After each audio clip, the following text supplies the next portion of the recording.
Welcome to Indiana Sports Beat Radio, presented by Andy Moore Honda of Bloomington. Know your role and shut your mouth, you jabroni! Fires upfield into the end zone. It is caught. Jelani Woods, touchdown! Yes. 43-point night for Tyrese Halliburton. How do you like that, partner? Renew now, drives in low, throws up a shot. It doesn't go. Tipped up and in by Anthony Leal. Indiana takes the lead. It's pretty simple. I win. Google me. Now, here's your host, Jim Coyle. Hello, everybody. Welcome aboard on this Friday in Indiana Sports Beat Radio. Appreciate you being with us as always. Hope it's a good one for you. A little chilly out there. Great spring morning. No rain, so that makes it even better. Don't forget Indiana Sports Beat Radio. Brought to you by Andy Moore Honda of Bloomington. Just go to andymoorehonda.com and get more to your door in the best in new and used vehicles. And, of course, the Autograph app where Unreal fans get Unreal rewards. Just go to the link. John can pop that up for us. And I will read it to you. Link.ag.fan. Again, that's link.ag.fan/ISB Media. And jump on there. You can get all your content in one place that way, but you also can build up points and get some crazy inexpensive tickets for things. So make sure you go to the Autograph app, download that, and we'd appreciate you. Like I said, don't forget, support those who support us. Looking forward to that. Hockey has been successful in Florida, so how about Utah? As that sport spreads, the Pacers will face the Knicks without OG and maybe without their leading scorer. We'll have to see. He is questionable. Rudy, where have you gone? Are the days of the football walk-ons going to come to an end? And the NCAA official visits in basketball. Of course, why not? They're going to just let everything go because we have no power. That's what they should say.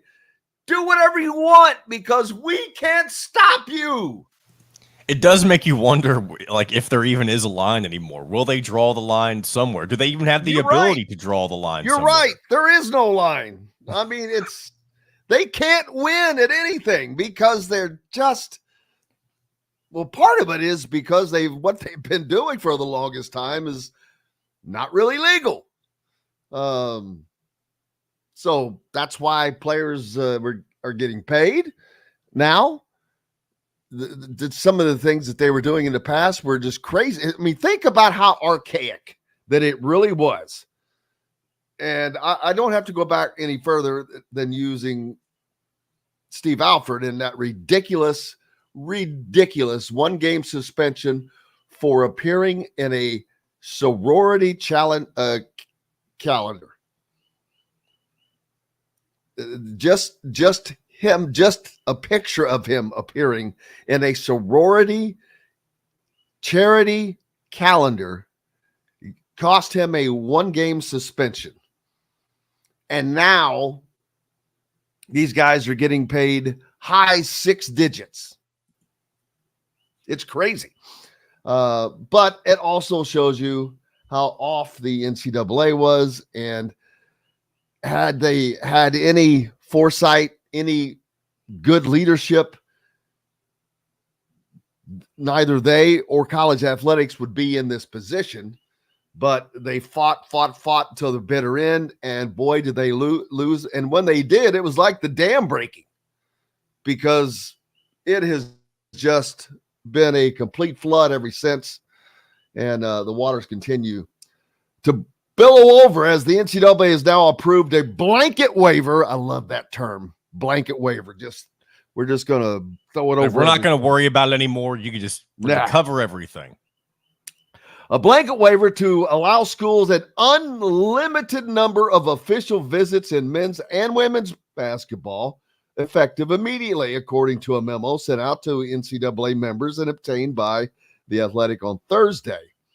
The Men's and Women's Basketball Oversight Committee recommended the blanket waiver. I love that again, blanket waiver, due to roster depletion concerns in the current transfer environment. Which that doesn't really bother me, I guess, because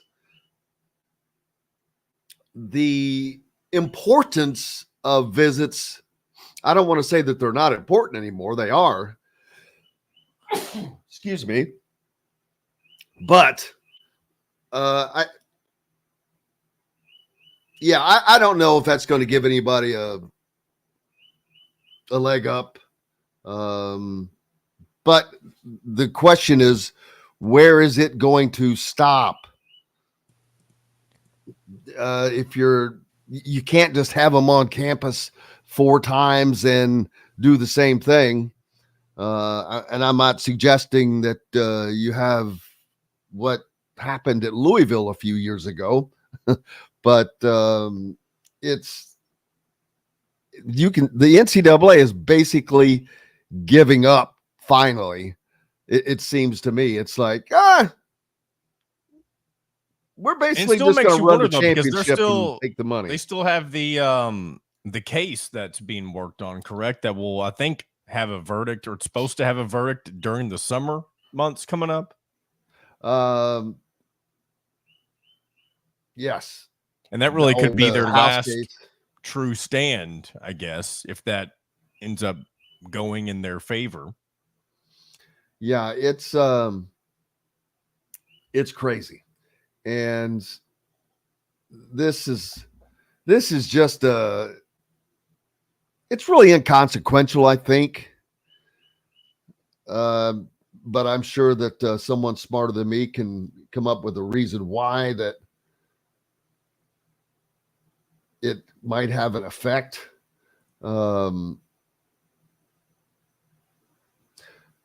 I don't see an advantage that another school wouldn't have, because if one school's bringing somebody in 3 times, you can have them in 3 times.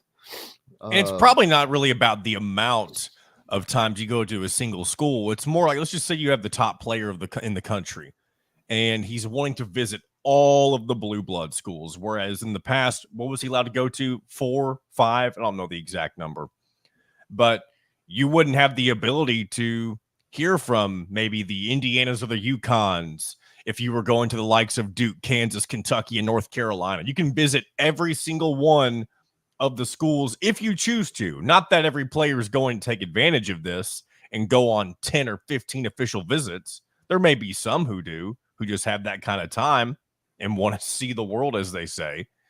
But that's the primary difference I think you'll see with this new rule, or I guess more lack thereof. I miss this. And I wished I hadn't have. I don't want the video or audio to come up on me here, which it's about to. Okay. So I'll stop it. But how about Snoop Dogg's beverage line sponsoring the Arizona Bowl, a bowl game in Arizona? Snoop Dogg Arizona Bowl, baby. Is he doing the halftime show as well? If not, he should. I haven't even gotten to that, but yeah, I don't think so. But that's funny. That's funny. That's one way you got to make some of these bowl games more entertaining. You need to have more, and I know some of them have halftime shows, but you got to find a way to make these rudimentary bowl games that really don't mean a whole lot, especially for the upper tier schools. You got to find a way to make them more meaningful, more fun. And doing stuff like this, I mean, maybe it is a little silly, but I think that can make it a lot more interesting. 3 more former Northwestern players have filed lawsuits against the school and former coach Pat Fitzgerald, alleging hazing and mistreatment within the football program, including the initial whistleblower who sparked an investigation into claims. Former linebacker Nathan Fox, who played for Northwestern from 15 to 19, and 2 men identified as John Doe filed the lawsuits in Cook County Circuit Court this week. Both Fox and the whistleblower, identified as John Doe 22, spoke with attorney Maggie Hickey, whom Northwestern hired to investigate John Doe 22's allegations after they were first brought forward in 2022. Hickey's investigation found that the players' hazing allegations could largely be corroborated, but that there was no evidence Fitzgerald and other coaches and staff members had knowledge of the incidents. After Hickey's investigation concluded, Northwestern suspended Fitzgerald for 2 weeks without pay. Then they fired him, of course. The whistleblower then went public with his allegations in the Daily Northwestern campus newspaper, and Northwestern president Michael Schill fired Fitzgerald 2 days later, who is also suing Northwestern for wrongful termination for $130 million against Schill and the school. His case is set for trial in 2025. A total of 25 former players have filed lawsuits against Northwestern, alleging the hazing and other mistreatment. I think this is a money grab, possibly, but I can't speak to that. It just seems weird because this is no different than any other football program. But it's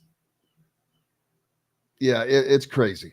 It's the mad. Everybody's got their hand out, it seems like. And it does kind of feel like it's always Northwestern that's in the news, especially when it comes to the football side of things. I know several years ago, and really not that long ago, I guess, but there was all talks of them wanting to unionize. And I know they're not the only school or team that has wanted to do stuff like that. You had the Dartmouth men's basketball team that tried to do the stuff like that a few months ago, but it does seem like Northwestern is always money hungry in some way, shape, or form. Well, it's always the schools that are like, what's the Ivy League school where the basketball team is? Dartmouth. That's what I just mentioned. Dartmouth. Yeah. Okay, perfect. It's always odd that it's the one that. It's always the private institutions, the more elite. People watching. I'm trying to pull up another thing I saw. I can't find it. Oh, here we go. Yeah. Another proposal, because of this compensation, and it goes back to what you talked about earlier, this thing that the House case that is still yet to be settled. This could be the end of the road. Rudy, where have you gone? Rudy, there would have been no Rudy in this day and age. No, because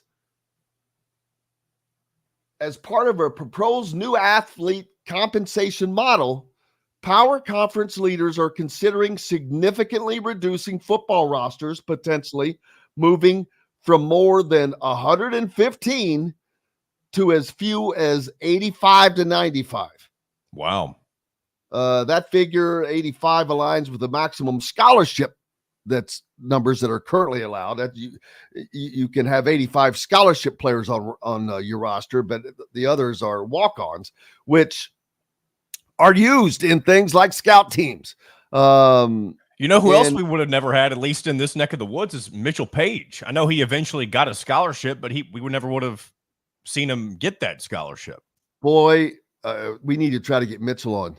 Yeah. See if he's available. Reach out to him. See if he is available, because this would be great to talk to him about. But negotiations over a settlement are deep enough that the NCAA and college executives are socializing plans of a new compensation model, including a permissive revenue sharing concept that could see schools distribute more than $20 million annually starting as soon as 2025. Think about that. Think about that change. That's massive. It's crazy. An overshadowed but impactful piece of the proposed new model is that the addition of roster limits by sport and the expansion of scholarships. While the model features new roster limitations, it removes scholarship restrictions by permitting schools to expand financial aid to the entirety of a sport's roster positions. I don't know if that includes baseball or not, because that's a sport that is definitely scholarship limited. The NCAA permits schools to distribute 11.7 scholarships across a baseball roster of 32 players. There you go. Under a potential new model, a school could, if it chooses, distribute full scholarships across all 32 spots. So there's a positive change. So there is some positives there. It's crazy. We'll have to, this will continue to be something until it is finalized and a done deal. But it's nuts. Let me take a break. Casey Bartley waiting in the wings. We'll talk more about these kinds of things because it's going to affect everybody. And this could help change schools that have not been great in certain sports, build up and whatnot. But it's going to be interesting. You're listening to Indiana Sports Beat Radio, brought to you by Andy Moore Honda and the Autograph app. Make sure you go to link.ag. What was it, John? I'll pull it up. My fault. I shouldn't have. Here we go. Well, I normally I have it. Yeah, link.ag.fan/ISB media. My fault. It's a goofy thing. I really wish it wouldn't be like that, but yeah. So there you go. Link.ag.fan/ISB media. We're back with Casey Bartley from Boiler Upload after this. We'll be right back for more Indiana Sports Beat Radio with Jim Coyle, presented by Andy Moore Honda of Bloomington. I saw him in the green room. I don't know, maybe he had an issue, made him drop out, but he was in here a moment ago. I saw him. Mitchell says he'll come on. Bring his ass on. That's perfect. I'll see, because I gave him a couple options for times. We'll see what time he's going to come on. Mitchell Paige, oh Mitchell Paige. Oh, I forgot to read about this. Bum, bum, bum. Hey, don't forget, peeps. Hoosiers at Huber's returns for its annual gathering. I'll read this when we're back on the air. May 29th, it's coming up. Join Hoosiers Connect for an evening at Huber's Orchard Winery and Vineyards. The special event for Southern Indiana. Well, I'm not going to read all that right now. It's $50 a ticket, or you can get an entire table for $1,250. Doors open at 5:30. It starts at 6, and you can go online to inforindiana.com. Very simple. inforindiana.com to get ticket information on that. We've got golf outings out the butt. Mitchell's going to do 10-10. Perfect. Beautiful. We love him. And when I sent him the message, he said, "Is that a real thing? The walk-on thing?" He did. Oh, yeah. Hell yeah, it is. Bob, how you doing down in Georgetown? Fred, Las Vegas. Larry, shenanigans down in Wabash County. Donald in Atlanta. Brian, Ellington, Florida. I have to look up where Ellington is. In what basketball, Russell? Yeah, that would be wild. How did we lose Casey? Where the hell did he go? I sent him a message to him. As soon as I said I'm coming back. I know. As soon as we said we were going to break, boom, he was gone. Buffalo Bill down in Jeffersonville. He gets the 001 fan tag. I should have honor. something made for Bill. I believe Tanis, who I know is a fan of yours too, was one of the first to comment on our podcast videos for Out of Touch. Well, yeah, Bill has been listening since we were just a single station. None of this, nothing. I'm talking He's a 8 real years OG. ago. He is the OG. I need to get like a license plate, ISB. The first fan or something. Number 1 fan. ISB fan 1. Here we go. Hopefully Casey joins back. Who knows? But we'll see. Group. Call him. Butcher, Baker, and I don't have his number. I have his email. No matter where you live. This segment is brought to you by the Chop Shop, home of the Indiana football and men's basketball coaches shows. Welcome back to Indiana Sports Beat Radio with Jim Coyle, presented by Andy Moore Honda of Bloomington. Hey, welcome back, Indiana Sports Beat Radio here on this Friday. I hope you're ready for the weekend because it's ready for you. Don't forget Indiana Sports Beat Radio, powered by Andy Moore Honda and brought to you by the Chop Shop. Chop Shop is your butcher, baker, no matter where you live. Home of the Indiana football and basketball coaches shows, located just north of Bloomington High School South on South Walnut. They're your local meat shop, steakhouse, and caterer. No matter where you live, Chop Shop Market Table offers a great sit-down dining experience. You can go in for breakfast, lunch, or dinner, or go to the restaurant side where you can pick out your own steak from the on-site butcher or choose from their incredible daily dinner specials. Chop Shop's Butcher Shop offers quality meats like locally sourced Wagyu steaks from the Boyles family farm, seafood, and more. And do not miss out on Chop Shop's daily in-house made bakery items, cakes, pies, and pastries, all mouth-watering. And that is a fact. Casey Bartley from Boiler Upload joined us now. And Casey, I was just talking about some of the massive changes that are potentially coming. What was the first thing I was talking about?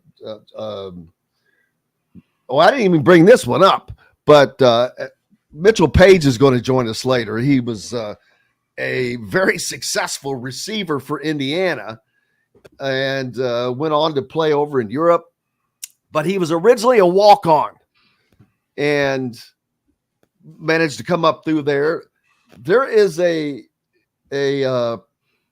part of this, the House case, that the settlement would eliminate walk-ons. And I don't know. I think that will hurt football because those guys are used as practice players, basically. And we would not have Rudy, man. There would be no Rudy if this law had been in place. And how are you doing, by the way? I'm good. How are you? The what case? It's the House case. That's the case in which they are going to distribute the revenue sharing model and all of that. That's the settlement that is going on. It's House versus NCAA is the actual name of it, I believe. To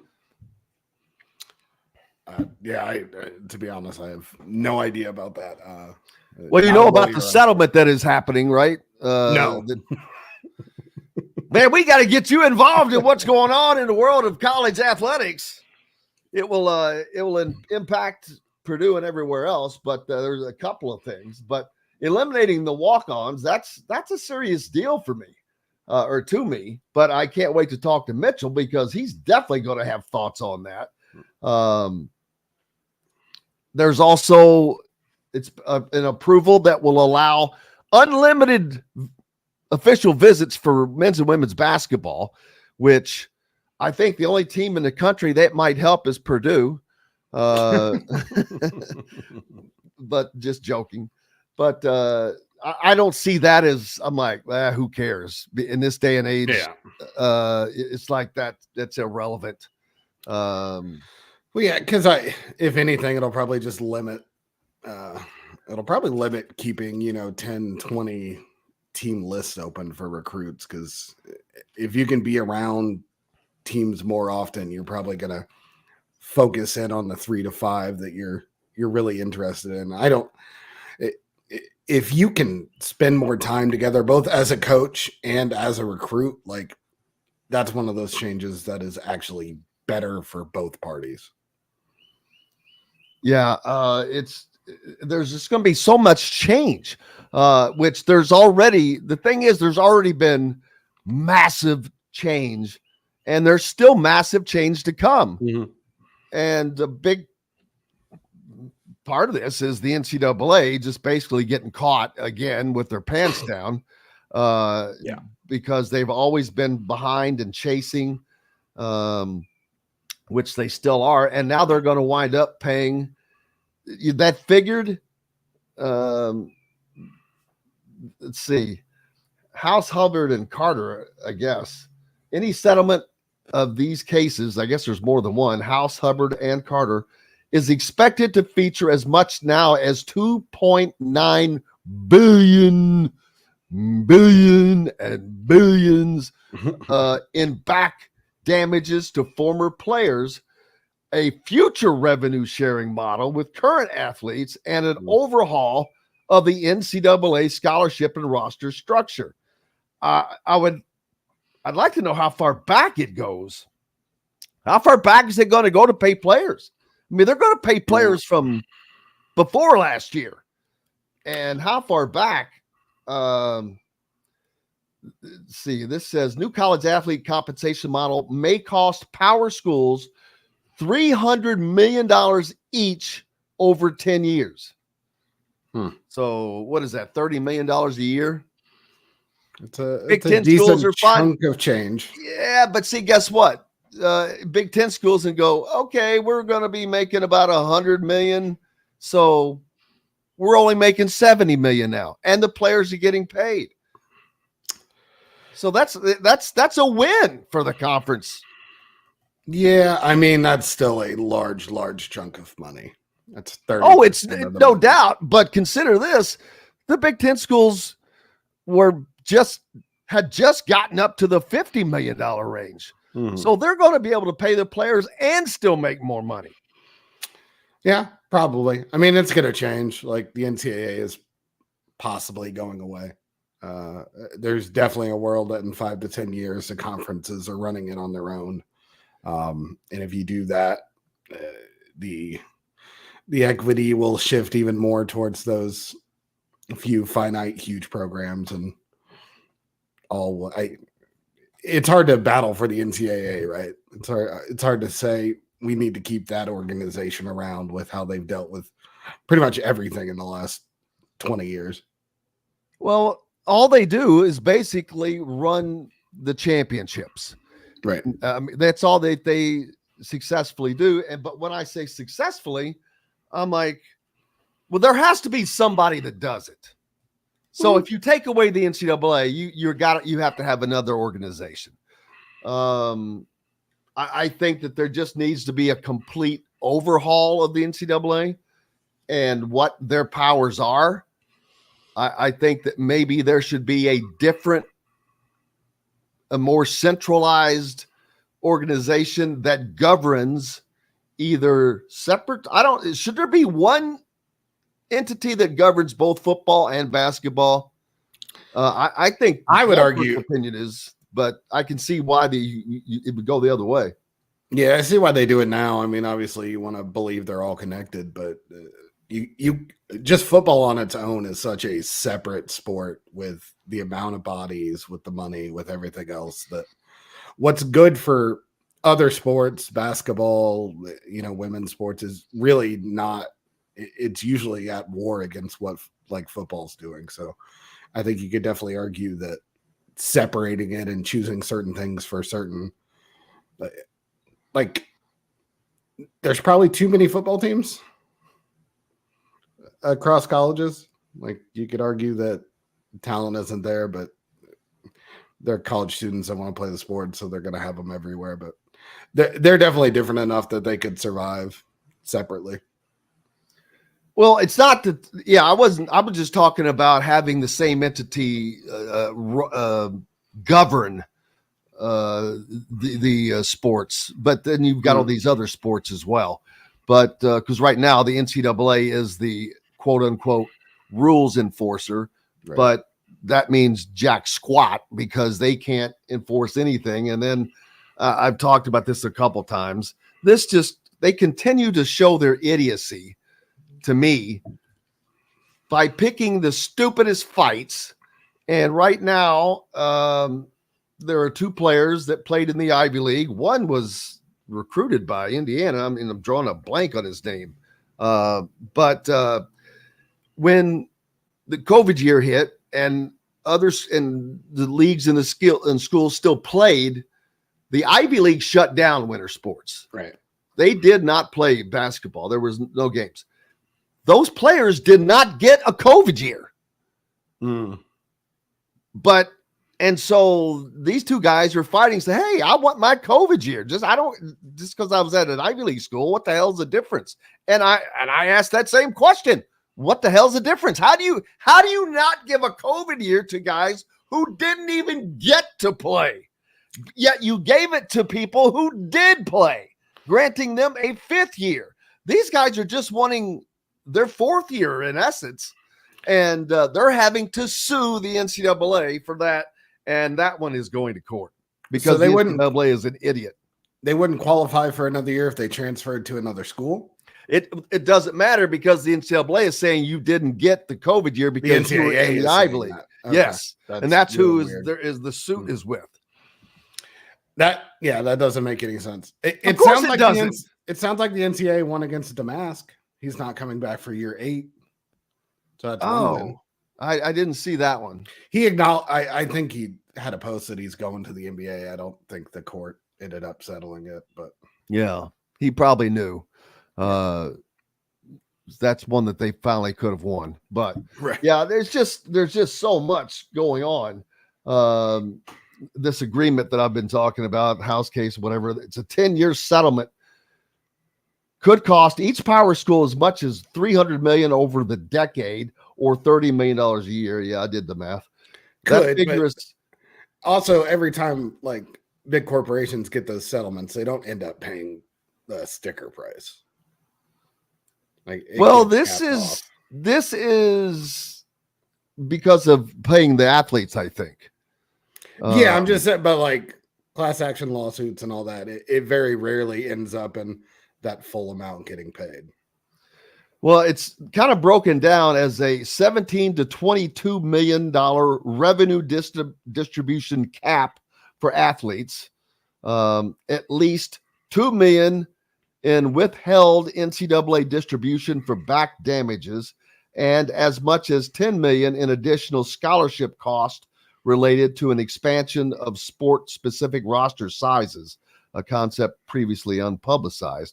Like I think what I talked about with baseball a minute ago, that's only a third of those guys are on scholarship, which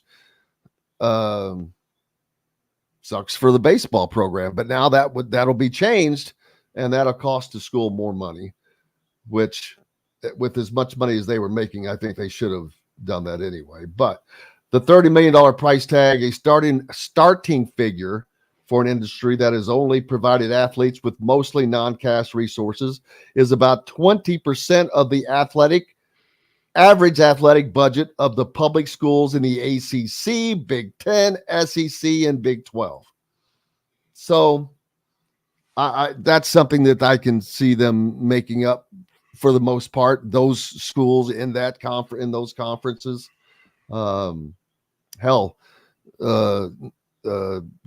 TCU, but what's the school that's going to the ACC from Texas? Oh man, SMU.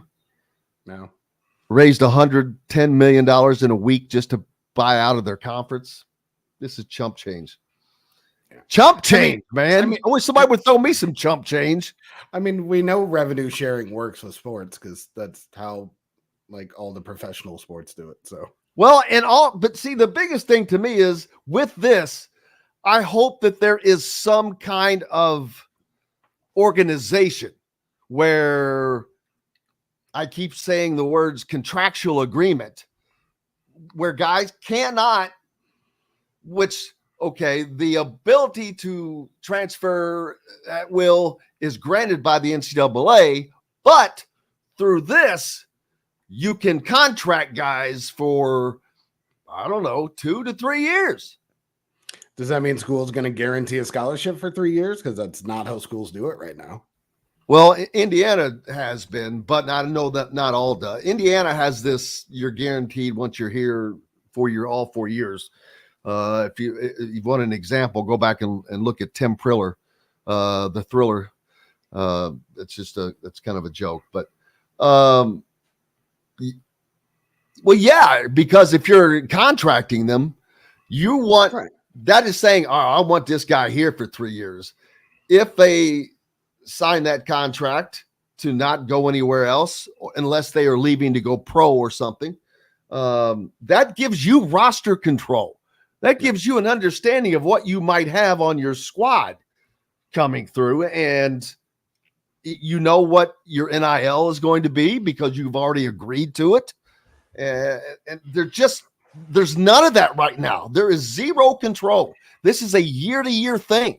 This would prevent you from having to re-recruit players if you're able to do that. So there could be some good that comes out of that. Yeah, I mean, I don't think it's a magic pill that'll solve that issue because if you're dealing with the legal issue of like you can't hold people hostage. Obviously, you can do things like signing bonuses. If you have contracts where it's a 3-year agreement, and if one side of the party decides to break it, they have to pay back money or whatever. Those things obviously give you a little more, control of the situation. It is an interesting point when you talk about no, continuity, like you don't know what rosters are going to be because of transfers.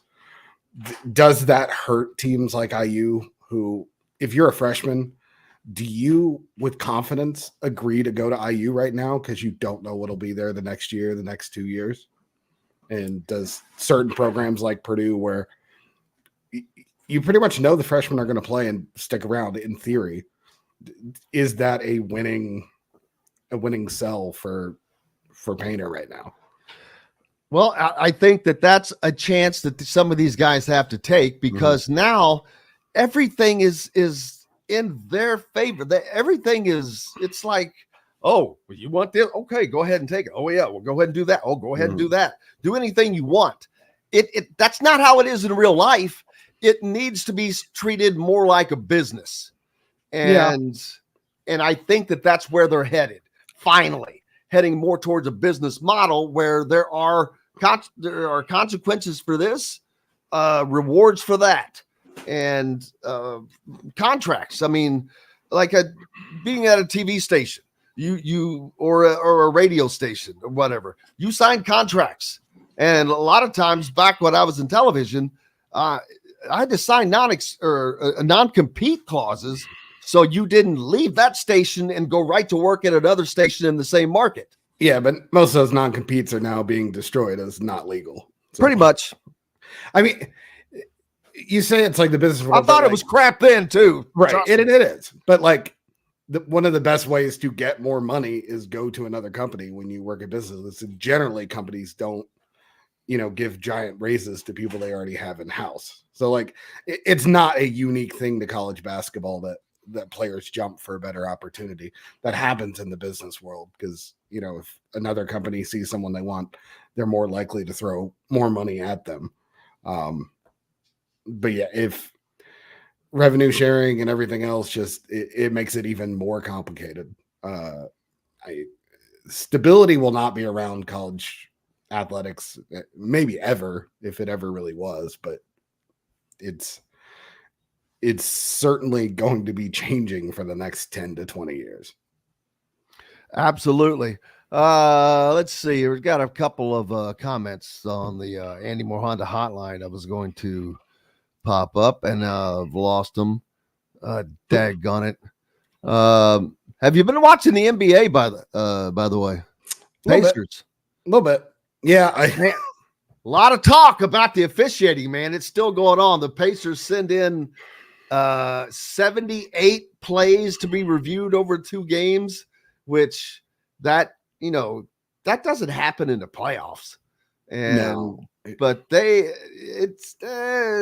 gotten screwed a little bit, but their game 3 will be big difference because the Knicks will be up without Indiana alum OG Anunoby, who is their top defender and who basically put the hex on Pascal Siakam of the Pacers, and they might be without their big time scorer that's been killing the Pacers as well with a foot injury. So it's, if you're going to miss the away games, are the ones you probably want to miss, because I'd say most people expect the Pacers to win these 2 games at home, as tough as the first 2 games have been on the road. Not that you want to give anything up, but it's starting to get a little chippy in there too, man, which is fun. That's how it should be. It's playoff time, baby. Yeah. Though the Pacers already lost a game to Milwaukee without Giannis and Dame Lillard. So yes, things can get worse for them, it seems. Yeah. The Pacers obviously are like a guy or two short. They need some defense. Halliburton doesn't seem all the way healthy, but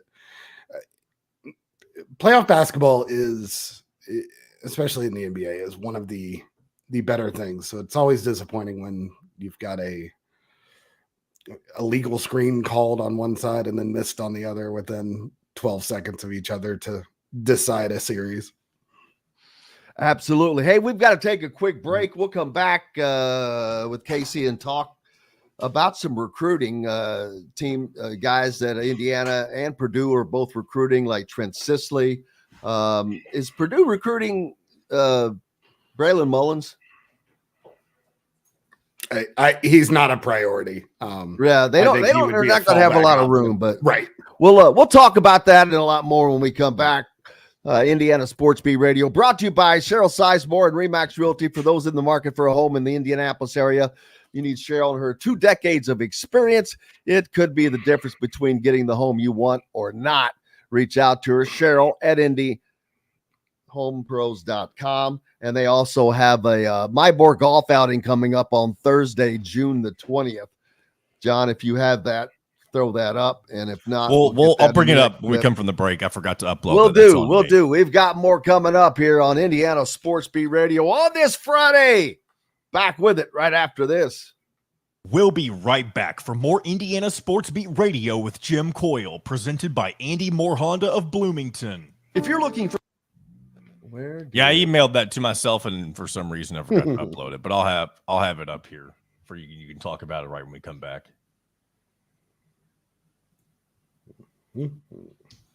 NCAA has approved a blanket waiver to allow schools an unlimited number of official visits. Whatever. I think that's one of those where, like, why add regulation something that is just gonna make I think that is it's a way of saying, hey, we're gonna do something good for the athletes. Bull crap. You're just getting out of the way of this is what you want, right, Jim? Is this the golf? Yeah, outing? That's that one. Okay. But I'm also going to have you pull up the one for the Indiana Alumni Association. And that's already in here. I've got that. And Hoosiers at Hubers. Hoosiers at Hubers. I don't know if I have that. Maybe you don't. That's the Hubers thing. Yeah, I know what you're talking about, but I don't have a flyer for it. You should come to that. What day is that on?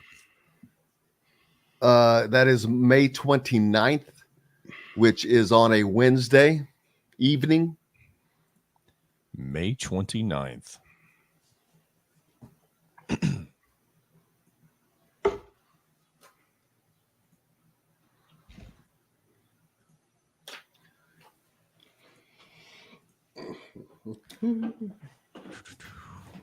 Yeah, we could possibly do a show.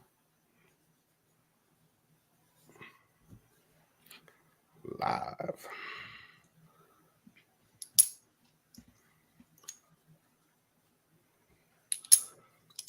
What's new with you, man? What's going on? It's golf season. Hey, I don't know. And I know we have to be careful with how we say breaking news, because I know this is pre-recorded for the afternoons for the radio, but Assembly Ball announced Devontae Green as their next player. Yeah, well, TBT stuff. Yeah. We'll throw it out there. Purdue's only got. Just mention it without acting like it's breaking news. Right on. But I do want to get to that on my Twitter. Thank you. Yeah. Because that's one thing I know. Sometimes we'll say breaking news. I'm like, well, we can't really say that because whenever it's heard on radio, it's not breaking news. Yeah. Just in today is what you'll say here. There you go. That's a good way to work around it. All right, here we go. 23 and 2024 Honda Pilots, HRVs, CRVs, Honda Ridgelines, payment free for 90 days, or get 0.9% APR financing for 36 months on a 2023 Honda Ridgeline. Go to andymorehonda.com and get more to your door. This segment is brought to you by Freethink Apparel. Welcome back to Indiana Sports Beat Radio with Jim Coyle, presented by Andy Moore Honda of Bloomington. Welcome back, Indiana Sports Beat Radio here on this Friday. I hope your week has been great. And we send you into the weekend with a fun ride. Joining me now, Casey Bartley from Boiler Upload. We've been talking about all kinds of things regarding the NCAA, the changes that are coming. And speaking of additions, Assembly Ball, Indiana's TBT team, first initial TBT team, has added Devontae Green to its roster. That includes Jerwan Morgan, who had recently played in the NBA, Troy Williams, who played in the NBA, Miller Kopp, who just is coming off of a G League championship. So now Devontae Green has been added to that. Purdue has a team. Do you know who all's on the Purdue team this year, Casey? Or some of the guys? I believe Barlow and Jenkins have been the only ones committed so far.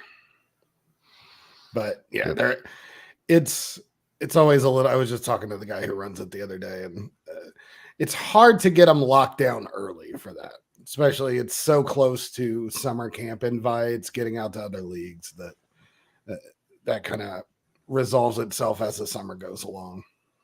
Yeah, people don't realize how hard it is, and that's that's why it took Indiana so long to get a team together.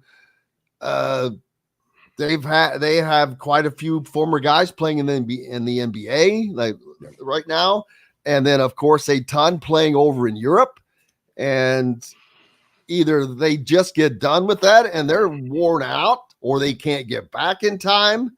It's difficult to make this happen, but it's awesome to see it happening.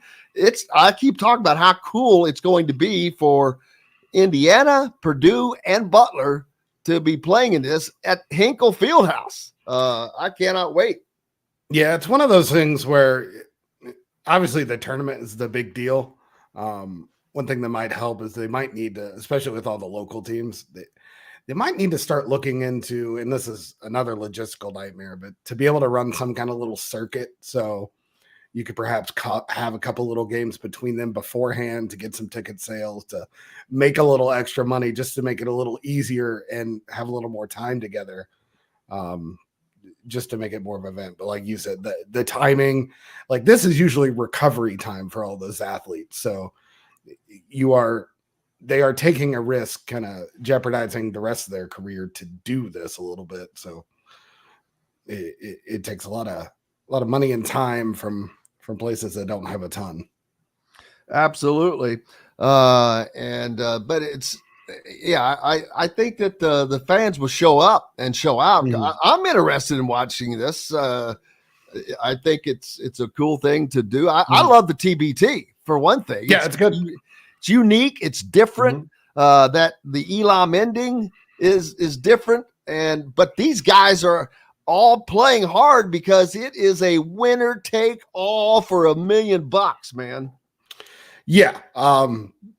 Which is another complication, because like if that's the only money draw, it's hard to be like, yeah, you got a 1 in 64 chance of making money off doing all this. So obviously the teams need to raise some money on their own to get everything together, but it's a lot of fun. Those games are usually pretty solid. It's a newer trend, I think. Alumni games, a lot of people have stuff like that. It's just cool to see guys together after the fact. You get blended eras of players from schools. It's definitely a very cool experience. I think Indiana, especially a hotbed of, how much those programs care. it would be interesting if you could get like a Notre Dame, pretty much the Hoosier Crossroad Classic. I've with said alumni. that. The only thing that this is missing is Notre Dame having a team. And as a matter of fact, I mentioned that I had Christian Watford was on with us a week or so ago and talked about it. I said, man, if you just need Notre Dame to get a team and you have the old Crossroads Classic, which people weren't that enthused about it when we had it. So I don't know that they'd want to see a retread version of it. Which people? IU fans? No, well, I mean, I don't. To me, it just wasn't. It was okay. I think you would rather see a bigger name teams in that or rotated, but I don't know, because Indiana was always playing those teams anyway. They were already playing Purdue, already playing. They used to play Notre Dame. They did play Butler. I don't get that sentiment because I thought it was awesome. I feel like that was certainly Purdue's fan base's feeling, is that get the four programs from Indiana together for one day down in Indy. I thought it was really cool, especially with Micah Shrewsbury now taking over Notre Dame. Butler's a little bit back on the upswing. I thought it was a no-brainer to get them all in Indy, but obviously other programs will have other priorities. Absolutely. So you've been playing golf. Where you been playing? Just up at the Purdue courses? I actually moved back down to Indy. Well, not back down, but I moved to Indy. So I just joined Maple Creek. It's Pete Dye's first ever designed 18, but I did play Ackerman. Wait a minute. What? Maple Creek? Maple Creek. It's a private club on the east side. And that was Pete Dye's first? Pete Dye's first 18-hole design. Yep. That's nuts. Yeah, it used to be Heather Hills, and they changed it to Maple Creek. It's a nice little track. When did they change it? I want to say like 20, 30 years ago, a little while ago. Why did they change the name of a course that was first designed by Pete Dye? His first. That makes no sense to me. Heather Hills sounds so. That sounds like a place you would have a U.S. Open at. It does. It does. Yeah. Shinnecock Hills. Coming to you. Hello, friends. Coming from Heather Hills. Mm-hmm. But Pete Dye's first 18-hole course, that's historic. Yeah, that's what drew me to the place, to be honest. It's got some of the smallest greens you'll ever see, tight fairways, nice Pete Dye, confusing, never breaks as much as you think greens. It's got some staples that he had early on. I'll tell you, the hardest greens to me in the world are the Donald Ross course at French Lick. I haven't played French Lick yet. They can go to hell. Let me tell you, it for me, that's it's three putt hell on every green there. Speaking of such thing, Purdue is about to host the NCAA regional next week at Campen. I know they have two great courses there. They do. Campen's the former North course, also a Pete Dye redesign and Pete Dye course, and they've got them running about 12-13 on the Stemp. They're going to be hosting some powerhouses there, and that's going to be a fun time. I should be able to check it out for a couple days this week. Pretty excited to see that. There's not many better courses than, honestly, IU and Purdue have two of the best in the state for sure. Yeah, it's weird how much Pete Dye, how many courses he has in Indiana. Well, he's from here, so I think that's that would make sense. Yeah. But let me tell you, the course you're missing is the Dye course at French Lick. It's on the list. That is as beautiful of a course. The only thing that could be more beautiful is one of the courses that are next to the ocean. Right. Other than that, just no way. It's all the rolling hills. We lack those courses in Indiana, unfortunately. We're just a little. We get a trench, not quite the same, but I'm fine with that. That would be great to look at, but I would probably plant some balls in there. I said we were going to talk about recruiting. Obviously, Trent Sisley is one of the guys that both being recruited heavily. by multiple teams, but I've said this is a 2-horse race to me between Purdue and Indiana. And the funny thing is there's one site that has Iowa as the leader, and a lot of guys keep commenting that Iowa. I'm like, get that out of your head. Iowa is not even in the top 4. No. I can promise you that. Whoever put that up, I don't understand why they did and why it's still up, because it just ain't true. Iowa is not in the hunt. They've done a decent job pulling guys out of Indiana, but those were usually guys who were getting kind of overlooked. Right. Trent Sisley's not getting overlooked.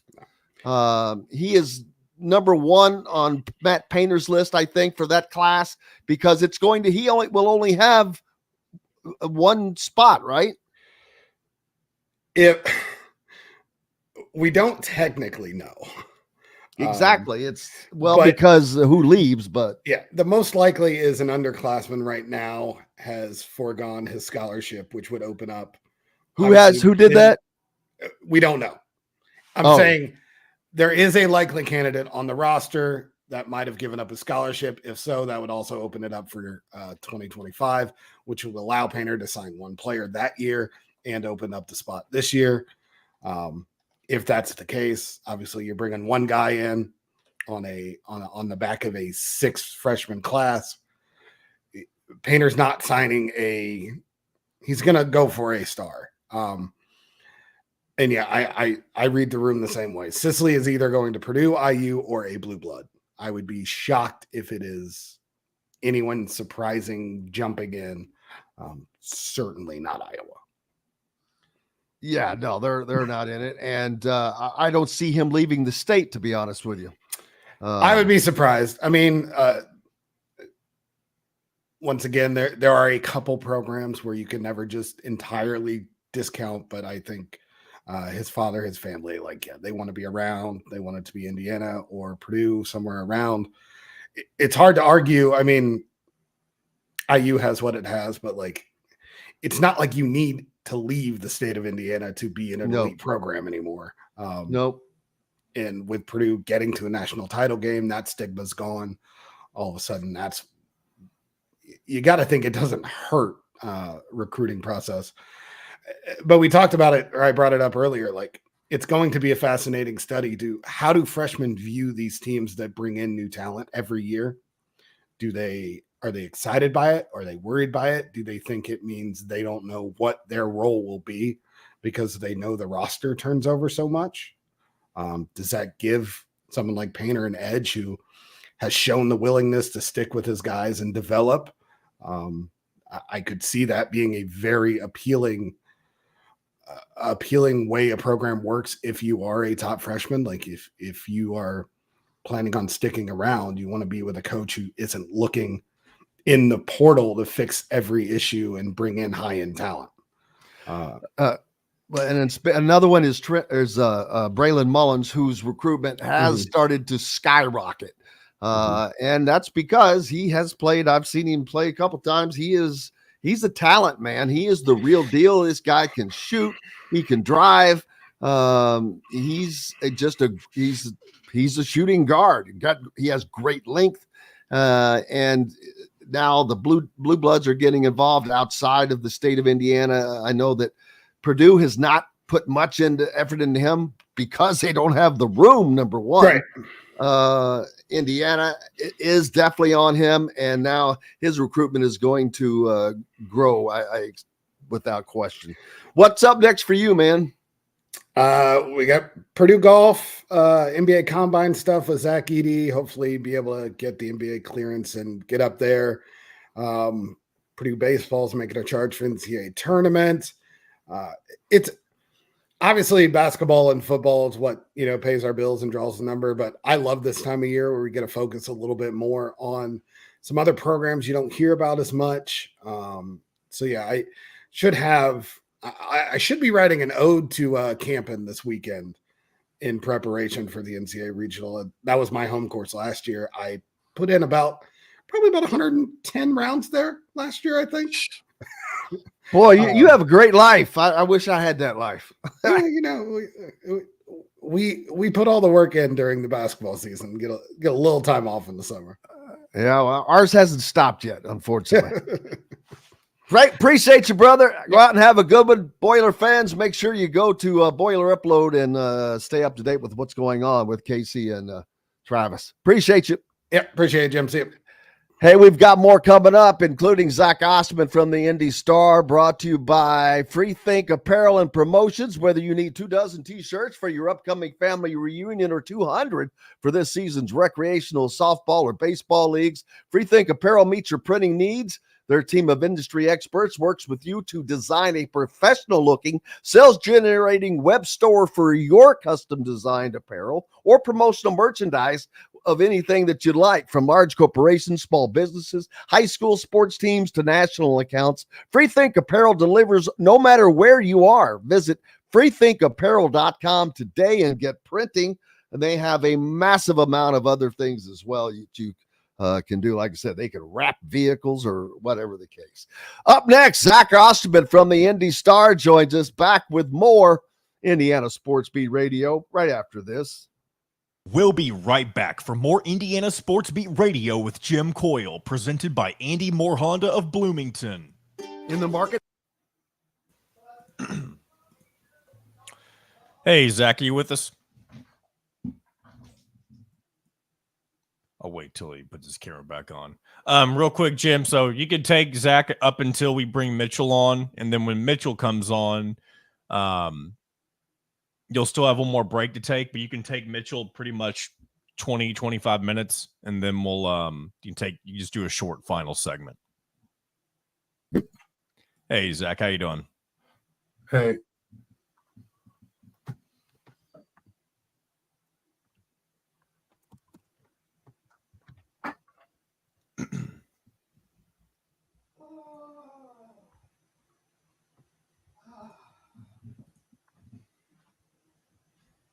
Zachary, how you doing, brother?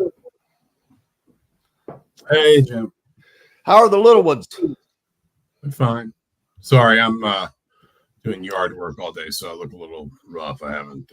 Dude, I got up and was cleaning. I cleaned my gutters out yesterday because of that storm we had the other night. I was out my back deck and the water was just pouring over the gutter. I'm like, I don't think that's working right. Yeah. Reached up in there and I was like, holy crap. And I had to climb up on the roof, and I was a little nervy up there, 2 floors up. Got her cleaned out though, baby.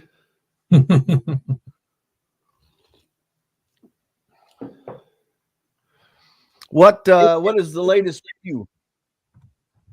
Nothing. I mean, it's such a quiet time of year. Everybody keeps saying that, and I'm like, man.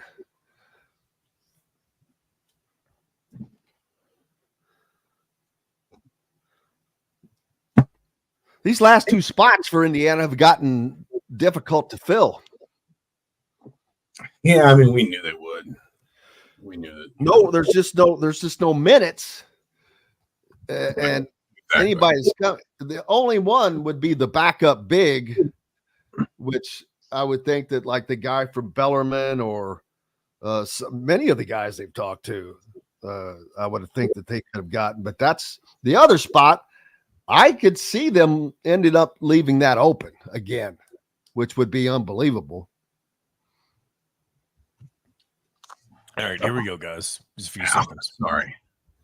Time to build a new home with Property Shore Construction. Now building exclusively south of Bloomington within the Stonecrest Golf community. Choose from one of the gorgeous Stonecrest Signature Series house plans. We have several lots available with scenic views of the golf course. Contact Amy Rhoda with Revesco Real Estate for additional information. 812-583-0919 or go to mystonecrestliving.com. That's mystonecrestliving.com for more details.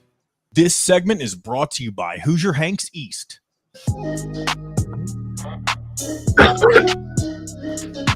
Welcome back to Indiana Sports Beat Radio with Jim Coyle, presented by Andy Moore Honda of Bloomington. Purchase your tracks today. Welcome back, Indiana Sports Beat Radio on this Friday. I hope you had a great week and are ready for the weekend. Brought to you by Hoosier Hanks East, located off of College Mall Road. Hoosier Hanks East has an array of custom pizzas, straws, baked wings, mac bowls, fresh salads, so much more. Dine in, carry out, or have Hank cater your next event. Hoosier Hanks East is a great place to watch the games or gather with your team after the game. Use their exclusive party room for your next gathering. Order online at HoosierHanks.com or visit 1285 South College Mall Road. Joining us now, Zach Osterman from the Indy Star, IU beat writer. And Zach, in the break, we're talking the last two spots that Indiana has open on its basketball roster have gotten difficult to fill, but that's pretty much a product of having a great portal run already, and there just being a lack of minutes available for whomever is going to fill those spots. Yeah, I mean, we knew that this was going to have to kind of be the way it went for Indiana, that after they made the big moves they needed to make, and there were a lot of them, to be fair, and to their credit, I think Indiana, time will tell whether Indiana, quote unquote, nailed them, but, every player Indiana's signed and confirmed to this point makes sense in a different way for next year's team. But we knew, kind of, especially after Luke Goody, when you sort of said, okay, there's probably 2 or 3 guys on this team that are going to be, you can project to be more consistent 3-point shooters next season than they were last season, but they still need that one guy that is just kind of like he walks in the door shooting 40%, whether he starts, whether he comes off the bench in a big role. He gives you that dimension, that dynamic as soon as he hits the floor. We kind of said once Indiana adds that, they're going to have to get more selective, and they're going to have to be a little bit more, I don't know if clever is the right word, or just, a little bit more sort of pliant, I guess, maybe, around the idea that they know they're not handing out big roles with these last 2 spots. And most guys don't go into the portal looking for fewer minutes. Now, you can, I mean, we've seen, I think, some pretty intense links to Langdon Hatton, the transfer from Bellarmine. You can maybe look for a guy who plays a lot at the mid to low major level. And would he be interested in 1 year at the high major level, not playing as much? But the flip side is he gets to be part of a team that's doing a lot of winning, that's potentially in the NCAA tournament. The facilities, the gear, the obviously the school, especially. I think a lot of times it seems like, I think about like a Max Bielfeldt. I think Nick Zeisloft went into Kelly too. Like a lot of times, sort of the ability to get into a school like the Kelly School of Business makes it a big difference, because that kind of sets a guy on a certain path, sort of academically and in terms of what they're going to do after basketball. But we always knew anyway that Indiana was kind of going to have to be a little bit more patient. And I think Indiana was okay with that. I think Indiana knew that. And I think there's a reason why you haven't maybe seen Indiana, running into the portal, offering every Tom, Dick, and Harry it could find, is because Indiana was going to be comfortable with the idea that it's going to slow down. We're going to be, our pool of interested players is going to be probably a fair bit smaller. But the flip side is we can also be a lot more selective, because there's not a lot that Indiana would look at right now and say, we absolutely do not have that. So we always kind of knew it was going to move this way. And, this is where it's wound up. Yeah, absolutely. And something else I've noticed, it seems, after attacking the portal and with like I said, an apparent high success rate, we will find out next season. But from all appearances, on paper, it was very successful. It appears to me that Mike Woodson and his staff are also much more actively attacking the 2025 class than they have previously, as far as proactive recruiting, getting involved with guys much earlier, like Trent Sisley and Braylon Mullins, et cetera, Malachi Moreno, among others, Jalen Harrelson. But this team much more active in future recruiting than previous years. Yeah, well, and I guess if you want to talk like big picture philosophically, I heard you talking with Casey about some individual guys in your last segment, while I was kind of behind the, I don't know if I'm behind the scenes or behind the curtain or backstage. In the green room, baby, in the green room. That works. I like that. That works. But I think that, one of the things you think about when you look at Indiana's recruiting in 2025 is, and this would have been true, frankly, of 2024. I know Indiana swung a pretty heavy bat in 24, but with the portal and with NIL, the idea of, any top 20, top 25 prospect coming in and just saying, well, I'm definitely going to be one and done. You can have that aspiration. That's perfectly fine. But, it used to be guys would say, I'm one and done because I just don't want to be in school more than 1 year. I want to be making money playing basketball. If that's in the G League, if that's overseas, then fair enough. But that's what I want to do. Now with NIL and to some extent as well with the portal, you can come in with that one and done aspiration, but you can be somebody like Mackenzie Mbako who says, I want to be one and done. But then when you get to the end of the year and maybe, you're not quite where you hope to be from an NBA perspective, well, the flip side is you can say, hey, I'll just run it back for one more year. I'll get better. I'll get stronger. I made a lot of improvements this year. Just wait to see what I do next year. And then in the meantime, obviously, I'll make, some very real money for myself, for my family, for whoever in NIL. So even when Indiana was swinging that heavy bat in 24, I don't think necessarily it would be fair to look at those guys and say, oh, well, those guys all just wanted to be in Indiana 1 year. And I don't think it's necessarily fair to look at guys in 25 and say, oh, they're all going to be here for 4 years because although we'll see where Braylon Mullins ends up because he's having a heck of a spring. But, if a guy's not top 25, top 30, it's like people don't want to see basically any path to a guy being good enough to only have to stay in college 1 year. Now, most guys that are top 30 are not one and done type players, but some of them come through.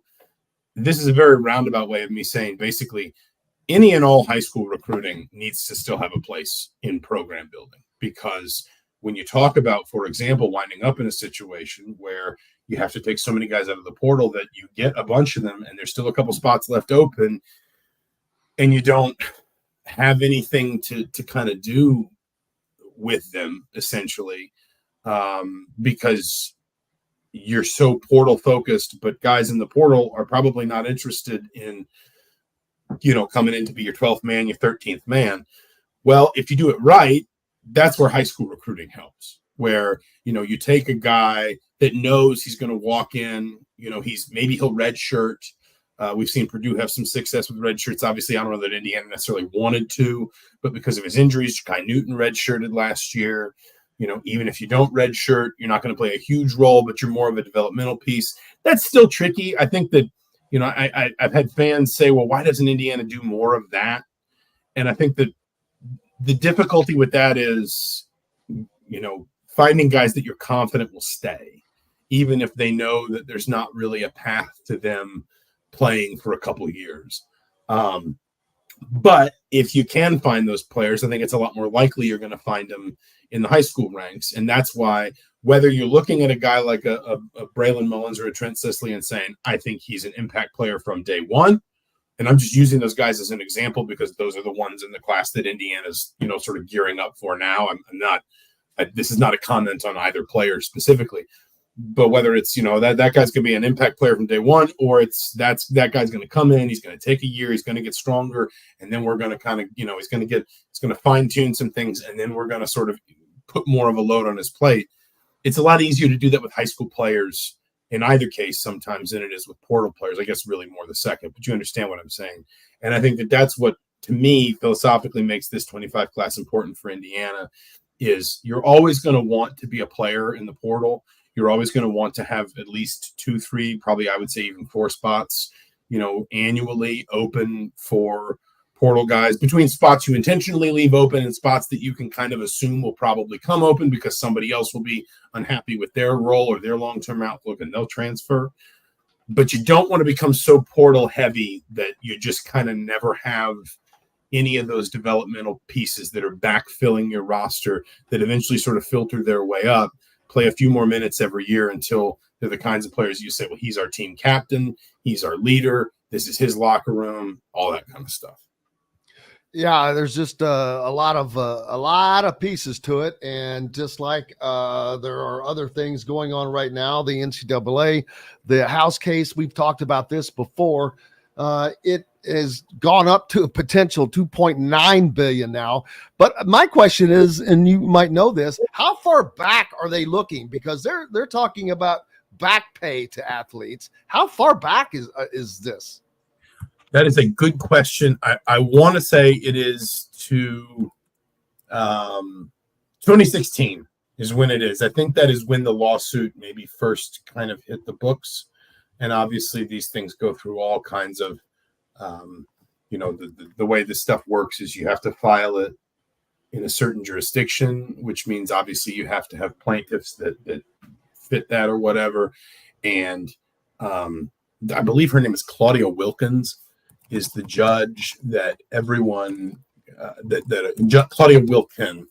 She's a senior judge for the District Court of in the Northern District of California, and she has pretty consistently ruled against the NCAA, and that is why, therefore, a lot of these cases have been filed in her district, because what will happen is it has to start kind of at the bottom of the legal, the legal whatever, and the NCAA will say, we think you need to dismiss this, and then it has to go through that process, and then it gets stepped up if it's not dismissed to whatever the next. I'm not smart enough with the law and all this, but the circuit court, district court, and eventually potentially all the way to the Supreme Court. I wouldn't be surprised if one or two of these cases wound up there if they continue. It's worth saying, if House and the NCAA, if there is a settlement in the House case, then I think that might preempt a fair amount of this, because it's hard for anyone, understandably, to see a settlement in the House case that does not also, sort of pave the road for some sort of revenue sharing model, because it's very hard for the NCAA to say, we're settling this case, we agree to pay this and whatever, but we still reject the idea that these people are employees. These athletes can be classified as employees. So there's kind of a lot of things going on. There's also a movement in a bit of movement in at the federal level around possibly building something that would allow some sort of mechanism within, obviously, legislation that would allow athletes to collectively bargain but still not be classified as employees. And there are actually some arguments for that benefiting athletes, that because you also kind of don't want to wind up in a place where athletes can be subject to termination, and that it would the relationship between athletes and schools and athletes and coaches would automatically be better for athletes if athletes were employees.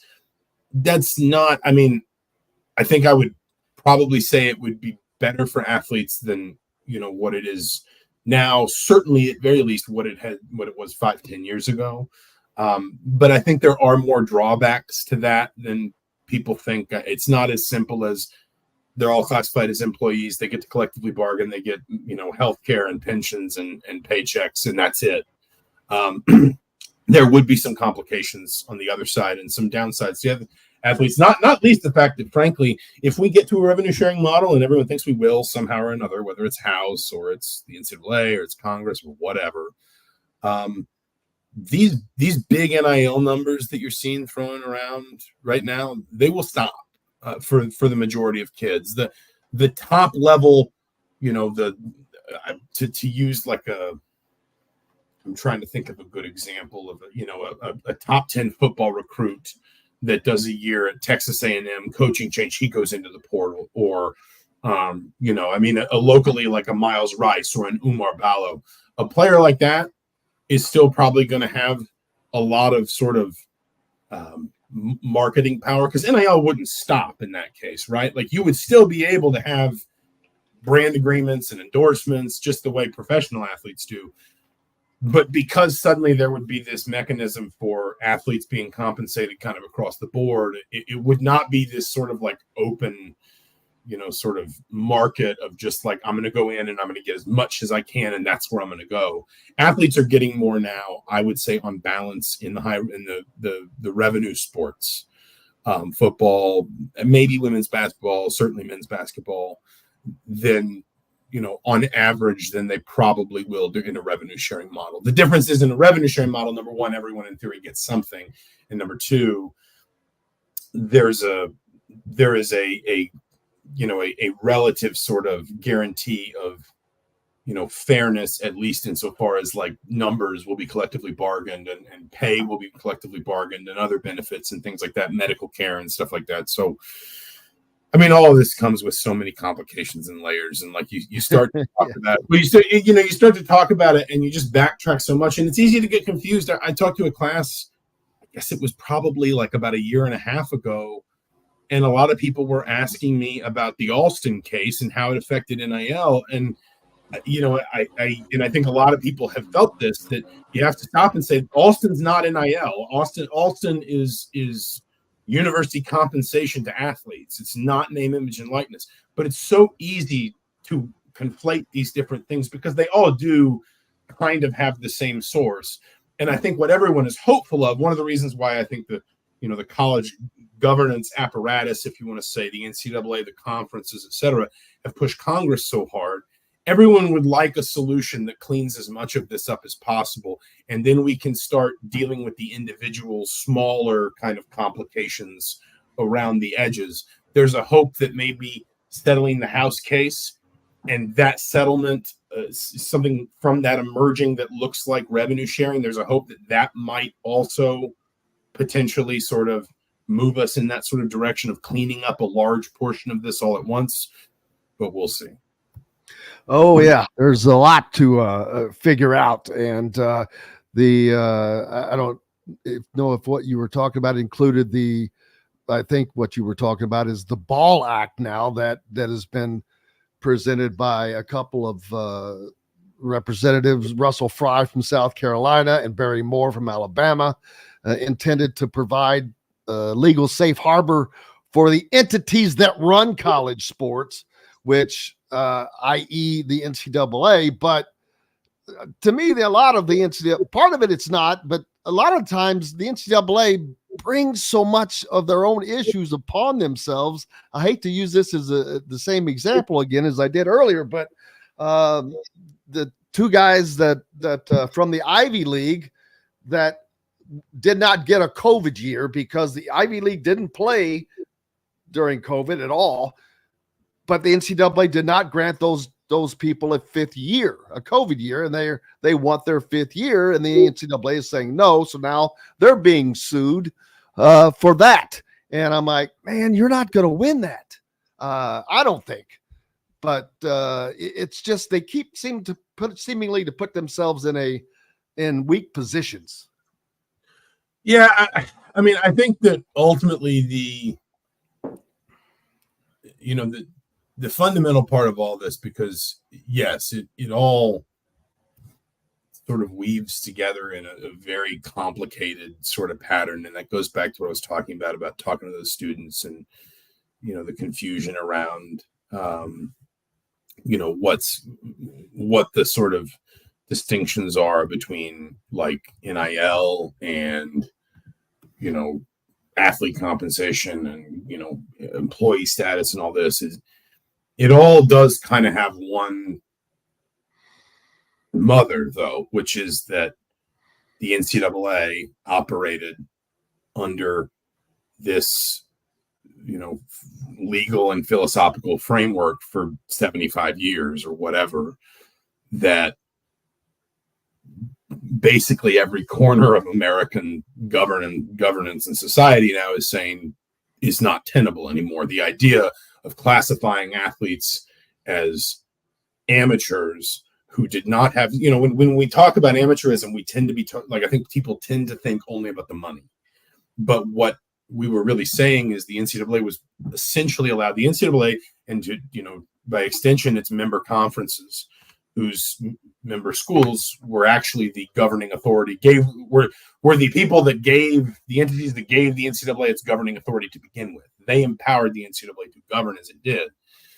Amateurism allowed, for example, the idea that like you could just sort of arbitrarily say, well, the Ivy League didn't play during the COVID year, so they don't get the extra year. Everyone who played in the COVID year gets the extra year. The Ivy League didn't, so that doesn't apply. Those sorts of things also fall under the idea that the NCAA essentially got to classify athletes as amateurs and just sort of set its own rules. Excuse me. And what all of this, whether it's court cases, whether it's Supreme Court decisions, whether it's the National Labor Relations Board, and some of the judgments that have been, or sort of the memorandums and the judgments that have been handed down from the NLRB in the last 2 or 3 years, all these different things all kind of say the same thing, which is this structure and governance is built on a policy that just doesn't fly. It doesn't hold up to legal scrutiny. I think, the majority of people in this country would probably say it doesn't hold up to moral scrutiny. The idea that you can just deny this classification of people the right to earn money or have a role in their own sort of self-determination. That's what it all goes back to. The problem is that from that core root, you have this enormous tree that has grown out in all of these different directions. And so you start trimming back one branch and it seems like everything else around it is just still so much. But if you run every branch down to its limb and then take that limb down to the trunk and then all the way down to the root, that's what you'd find. Well, speaking of branches and trees, I'll let you get back to doing some pruning and some spring work, man. But appreciate you, and I hope you have a great weekend. Absolutely. Thanks for having me, Jim. Good talking to you. Thank you, sir. I hope you have a great one. Zach Osterman from the Indy Star. Make sure you're giving him a follow. We've got the man coming up, my man Mitchell Paige. After this break, brought to you by Fresh Fork. Fresh Fork, enjoy healthy, delicious meals at home without the hassle with the Fresh Fork, chef-curated, ready-made meals delivered right to your doorstep. Proudly fueling IU athletes and now available to you with a menu that's always fresh and diverse, from hearty proteins to fresh salads. The Fresh Fork empowers you to make better food choices without compromising. Order online and let the Fresh Fork help transform your lifestyle for a healthier way of living today at thefreshforkonline.com. Use promo code radio20 and get $20 off your offer. Back with Mitchell Paige after this. We'll be right back for more Indiana Sports Beat Radio with Jim Coyle, presented by Andy Moore Honda of Bloomington.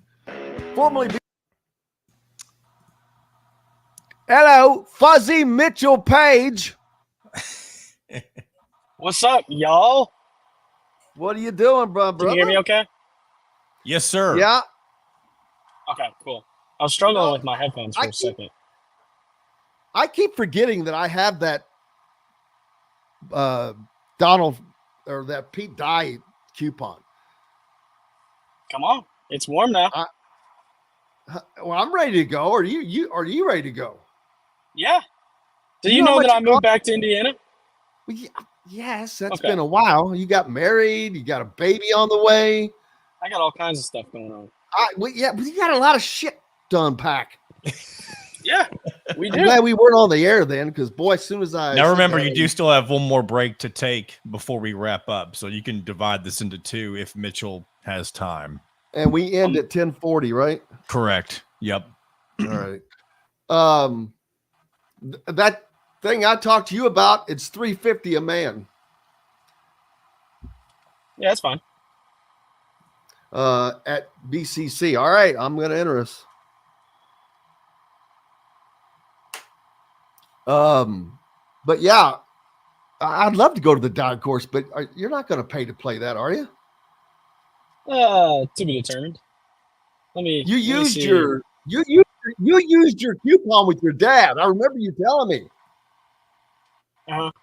Yeah, I used them, so I would have to pay, but maybe. Let's see if we know some people. There you go. Yeah. They should get you to play in the NIL deal that they have coming up. I'm going to talk to Tyler Harris about that. I saw something for that. It's like $10,000. Yes, a team. And I laughed out loud when I read that. Hey, they get a bunch of teams, bro. It's an NIL thing. 100%. I get it. And for the regular fan, if that's how they're going to get access to shaking one of the players' hands, these people will go nuts for something like that. Yep. No, there's a dinner. It's a 2-day deal. Yeah, it's cool for sure. It's all kinds of and the swag bag. It's like the Oscars. I'm sure it's going to be awesome. I'm just not paying $10,000 to shake anybody's hand. All right, fellas, here we go. 2023 and 2024 Honda Pilots, HRVs, CRVs, Honda Ridgelines, payment free for 90 days. Or get 0.9% APR financing for 36 months on a 2023 Honda Ridgeline. Go to AndyMooreHonda.com and get more to your door. This segment is brought to you by the Ugly Grouper. Welcome back to Indiana Sports Beat Radio with Jim Coyle, presented by Andy Moore Honda of Bloomington. Purchase your tracks today. Welcome back, Indiana Sports Beat Radio on this Friday, brought to you by the Ugly Grouper, of course, located down on Anna Maria Island, Florida. If you're already in the area or will be, the Ugly Grouper has much more than just unforgettable meals, including locally sourced seafood. The Ugly Grouper has your favorite craft beers and cocktails along with live music every day. The Ugly Grouper is family friendly, able to host private parties, and has the biggest grouper you've ever seen. The Ugly Grouper is the place to be on Anna Maria Island, Florida. Tell them we sent you. Go to theuglygrouper.com for more information. And join, speaking of ugly, he ain't. It's Mitchell Paige. Oh. How about that, buddy? See, you thought you got me. Slimmy? Oh, I saw the look on your face, man. Hadn't been on in a long time. Get called ugly in the first 2 seconds. But no way. You flipped the script. No way, baby. How have you been? First of all, Mitchell has gotten married and has baby on the way and has moved back to Indiana from beautiful Charleston, South Carolina. Yeah. It's weird. It's like distance makes the heart grow fonder come true. We're really excited to be back. I'm just near downtown, but not downtown. And really excited. Got a baby coming in about a month and a half. First one, little girl. Can't wait. Former football player, by the way, for Indiana. And not only that, you do have, if you Google Mitchell Paige, you do have an ESPN NFL stat thing. It's empty, but it's there. Yeah, you didn't have to add that it's empty. But well, I'm just saying, hey, how many of us can say that they freaking have one? Yeah, definitely. And I've got the jersey to prove it. And my kid's little girl, first one, never going to have Google. I'll tell her I was the MVP of the whole league, and she'll never San Diego Chargers, baby, right? Yes, sir. Yes, sir. Feels like a long time ago. Every day, it just feels like I'm advancing a week. Well, in terms of age. You ever feel like that? Oh, hell yeah. But the fact that you were even there, that you had that opportunity is crazy, and it leads perfectly into a topic that right now there is a good possibility that the walk-on will be no more. There would have been no Rudy. There would have been no Mitchell. And look how wrong that would have been, because Rudy became a movie and Mitchell went to Europe and played and had a very successful career there, and was just close to being in the NFL. I mean, and this is guys that would not have a chance in today's game now. I actually, when John asked me to jump on the show, I didn't even know this was a thing. This is the first time hearing of it. It would be awful. Walk-ons, 99% of the to see the walk on the field on Saturday, but to have good, productive practices, walk-ons run that scout team, and those are the guys that are basically building your entire plan off of, and their ability to kind of reenact what the opposing team is going to do on Saturday is a major part of preparation. You probably know better than me. I don't know how far along something like this is. I understand what the schools are, saying we can't pay all these guys. Even in today's current model that is not sustainable at all. I mean, walk-ons are making scrap. Yeah, we lost Mitchell there for a second. There he's back already. Yeah, I'm back. I just got a phone call. Had to swipe up on it.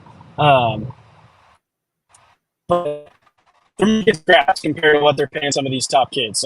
I'm a little biased, but if you want to fix the model, it starts at the top, paying kids that have never played it down as college football, and you're paying them millions of dollars to join your team just for them to transfer in a year. Walk-ons aren't the ones that are flooding the portal. They're kind of they're still the guys that are picking themselves up off the ground every day. I don't think in this model, I think walk-ons are the least of the problem. They are, but what the point would be is they would also be deemed as employees and have to be paid. So that is a way of reducing that payroll from 115 to 85, which, that's a 30, that's 30 extra guys you would be paying or not be paying, which across the board, that adds up. I mean, whatever each one of those guys would be getting times 30, and then you multiply that by the schools, that's a crap ton of money. It is a crap ton of money. Not that you weren't worth it, because there are always some that are worth it. And that's the great thing when you see, that's why they make such a big deal out of guys that have been walk-ons and get awarded a scholarship. It's always a major deal because that means they've worked it. The team sees that they deserve it. And it's going to suck to see that go away. It really is. Yeah. It changes the entire landscape of the game. It really does. Your best players are never going to be your walk-ons, but they're probably, at least in my experience, the top 10 walk-ons are twice as important to the team as the bottom 10 scholarship guys. A lot of the time you're taking flyers on high school kids because there's so many players, so many all over the country. A lot of these kids have all the tools. They're big, strong, athletic, fast. You see them at one camp. They have one catch that's amazing. Like, wow, let's offer that kid a scholarship. But then you meet him and he's a moron. And we have, just in my 5 years, I could probably run through a list of 20 morons that had all of the ability in the world that were scholarship guaranteed money for 4 or 5 years.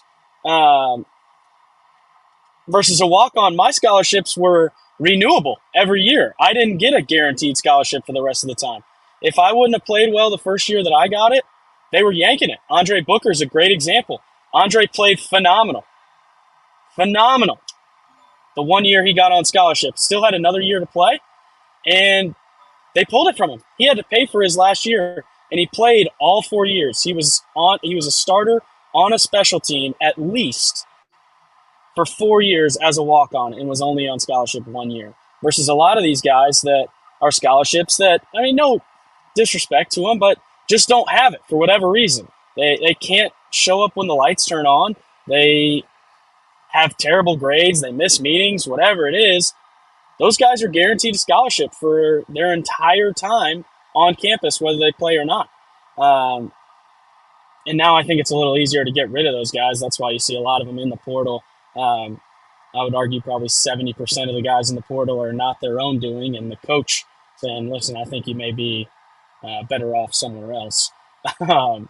But It seems like we've got this big problem that's an obvious glaring problem. It's an unsustainable model. Speaking of unsustainable, Mitchell can be unsustainable sometimes, but he usually always bounces back. But I don't think it's unsustainable because the numbers are being exposed. People are finding out what the numbers are, how much TV money is coming in, which is a lot more than people think. But see, just like I said, he bounces back. I was talking about you, Mitchell. You always bounce back, baby. Woo! Man, oh man, we got some road noise now. There we go. Mitchell's having a little issue with his connection. Let's go ahead. We can go ahead and knock out our last break if we want to, and we can perfect timing. Fix this out.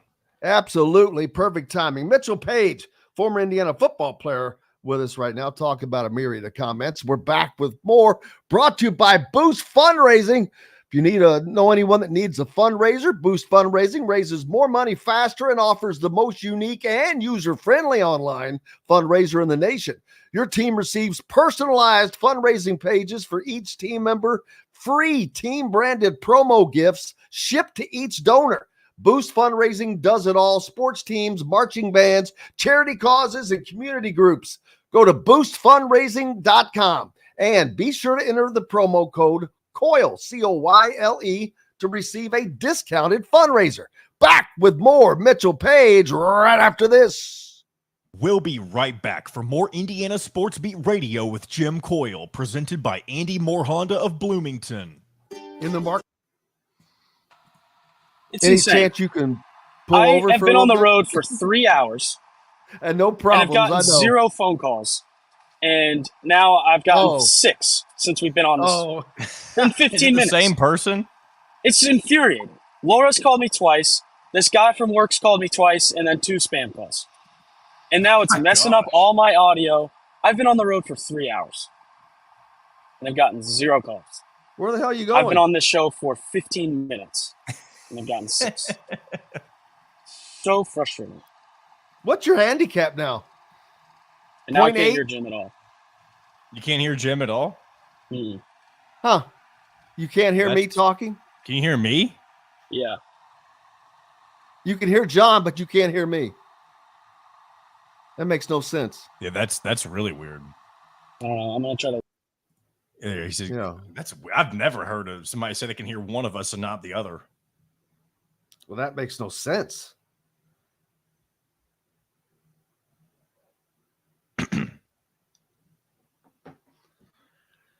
Holy! Oh, I need to ask Russell or Mitchell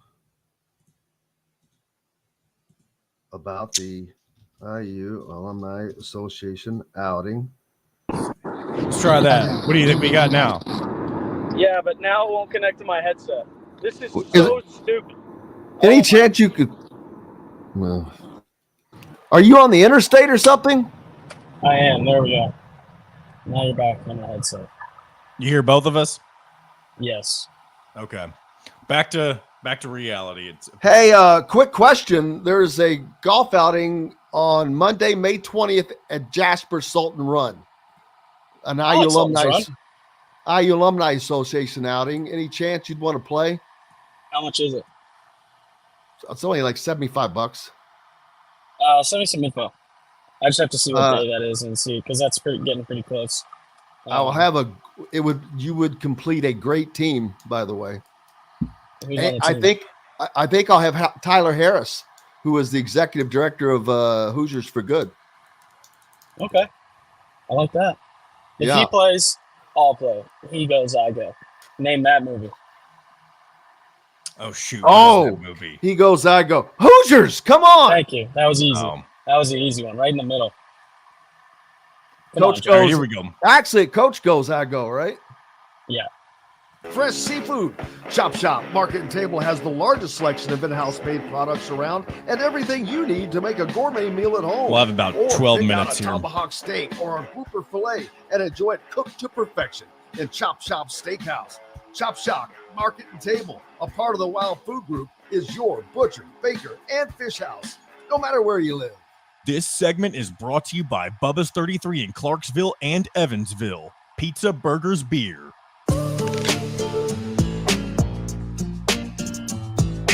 Welcome back to Indiana Sports Beat Radio with Jim Coyle, presented by Andy Moore Honda of Bloomington. Welcome back, Indiana Sports Beat Radio.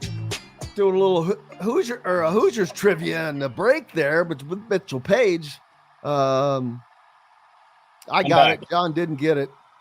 Brian says his favorite scene in Hoosiers is when Jimmy doesn't miss out on that dirt area where he's shooting with that deflated basketball. The coach tells him he doesn't care if he plays or not, and then Jimmy misses.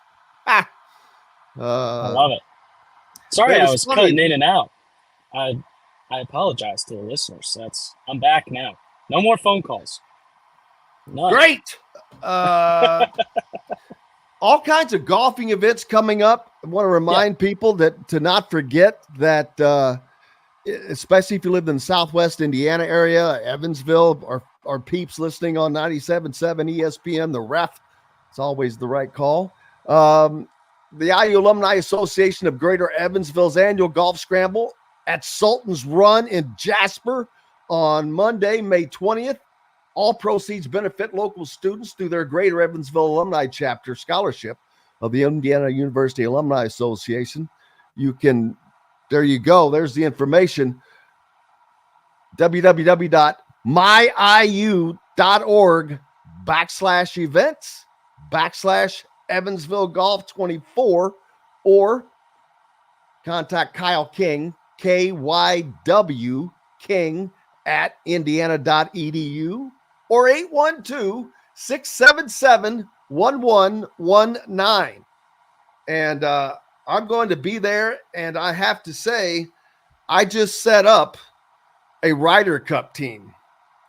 In essence, Mitchell Paige is going to play. Tyler Harris, the executive director of Hoosiers for Good, is going to play. And I've got Todd Leary that's going to play. So I'm going to be doing a lot of this, which for those of you that are just listening is me leaning back in a chair with my arms behind my head. If I had a cigar right now, I would be smoking the cigar, just watching those three Ryder Cup level players play and enjoying the hell out of it. So that should be fun. Looking forward to that. Awesome. But for those of you, that's a great opportunity to get out. I know that besides Mitchell and Todd being there, Colin Hartman's going to be there. There will be other people there as well. And speaking of Hoosiers at Huber's, also in May, about a week later. It's on Wednesday, May 29th for this annual gathering, and this sucker generally sells out. The tickets are the same. It's $50 per person. It's been that way for a long time. It's held down, of course, for Southern Indiana and Louisville area Hoosier communities, but people come from all over. It will feature head football coach Kurt Signetti, head men's basketball coach Woodson, and players from both Indiana men's and women's basketball teams and the football program, and includes an autograph session afterwards. Proceeds from this year's event will benefit Indiana's NIL program. Just go to nforindiana.com for information. Boy, don't you wish you played in the NIL era? I don't think I would have made a killing, but I think I would have done decent. Just goes kind of to show, you never know. When you're talking walk-ons, you just never know. I'm going to finish my thought because I'm not going to get a call here. I'm just not. I can't. I'm not putting it, not allowing it. Basically, just summation of my point. Recruiting is just such an inexact science. If you eliminate walk-ons, guys that are willing to just work a little bit harder for half the chances that some of these scholarship guys are getting, when your walk-ons are good, your quality of your team improves dramatically. If you take that away, the quality of the product is going to go down dramatically because you don't have the same. I was pushing the wide receivers for no reason other than I wanted to play. I had nothing guaranteed, nothing coming to me. I was watching film, getting extra reps just because I wanted to be on the field. And when you have somebody like that, and there's guys like me all over the country doing the same thing with more size, more speed, more skill, more talent, when you have guys like that pushing the guys that are on scholarship, the quote-unquote better players, and that's up for debate as well in some cases, but when you don't have people pushing from behind for no reason, aren't guaranteed anything, they have nothing to lose. The quality, the extra work, everything that happens in the building gets worse. So if you're, and I don't know, it feels like a rule that will not get passed. I mean, there's so much money in football. You have to make sure that product stays as positive and good as it possibly can be. Oh, no way. I bet it does. And something I just thought of, though, football was the only sport that was mentioned. So I'm like, okay, so does basketball get to keep their walk-ons because they're absolutely needed? You couldn't practice without walk-ons, in essence. You'd be going basically 5-on-5 with 3 guys standing and rotating in, not having those other, 5 players or however many walk-ons you have. That would make it almost impossible for a basketball program. Yeah, and I mean, we can talk about the logistics of a team and what's required for practice and that who makes the team good and yada, yada, yada, yada, yada. Rules will be handed down based on what football wants. It's the reality. Football makes all the money, even at a school like Indiana. I've talked about this probably too many times. Indiana basketball is a top 5 revenue producing basketball program in the country, and they don't even sniff what the football team brings into the school. Don't even come close. And Indiana has been as bad as they could possibly be for 2 straight years, and they still just aren't even on the same planet. So it's always going to be whatever the football coaches want. That's what's going to happen. That's why we've gotten mega conferences. That's why we've gotten NIL deals. That's had nothing to do with basketball players, girls, sports. It's all football all the time. It makes all the money. That's where all the TV revenue comes from. Well, that's for most schools, but do you really think it's for Indiana? Because they only have generally 6 home games. Close. This year it's going to be 8. How? It's not even close. It's TV. Where's it it's all coming TV. from? It's all TV. Look it up. I know it is for everybody else. It's probably 10x. Question. It's probably 10x at Indiana revenue, if I had to guess. Well, maybe because of the money that Michigan and Ohio State and all those guys are bringing in for bowl games. It's all distributed. It's all distributed. And all the money, keep their own money that they make at home. Like Michigan makes more money on a home game than Indiana does all season. I mean, maybe, but their money doesn't come from ticket sales or beer sales. It's all TV. It's all TV. So when you get them big primetime ABC games that Indiana has played in, those are massive, massive deals. When you talk about commercials, ads, how many eyeballs are on a Saturday 3:30 ABC game that I played in 3 of them when I was there at Ohio State. And yeah, Ohio State's the reason we're on ABC, but Indiana has the luxury of being in that conference and playing them every single year. And now that we're in super conferences, that money's only getting more. And it's not for basketball. There's Tuesday night, big games for sure. Saturday night, even big games. They don't even come close to what a football Saturday night powerhouse game is going to bring. And all that revenue is shared. And it's not distributed 100% equally, but yeah, the Indiana football program is what allows Indiana athletics to operate at the high capacity that they do. And that's just the reality of the situation. It's not because I'm a football player. I didn't bring millions of dollars worth of value to the university. Not even close. Not even close. Our team really probably didn't. We got better, but all the money's generated from the big schools, and Indiana's fortunate to be in the Big Ten, which is a couple of years from now probably going to be one of two major power players, and they're going to be the ones that make the decisions. And I would be shocked if if they reduce roster sizes. I would guess that if football wanted it, they would increase the roster size, just because they want to be as good as they can be. If they can win the national championship, they keep a lot more of that money. Now they can pump it back into their program. And the only way you do that is numbers, right?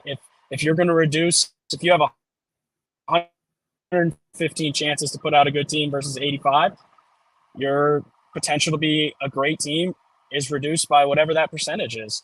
I just can't imagine a world where college football runs the world. They're gonna accept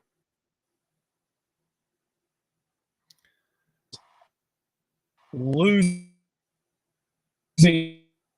players, losing possibilities for somebody like a Baker Mayfield to.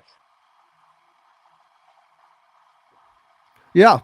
Well, man, I didn't even get to talk to you about Indiana football and Kurt Signetti and what all the job that he's doing, and looking forward to, but we'll do that the next time I can get you on, because I'd love to talk about that, because there is a ton of excitement with IU football. I did see something yesterday that put the over under at 5 wins, which I disagree with wholeheartedly. And I'm going to take the over on that.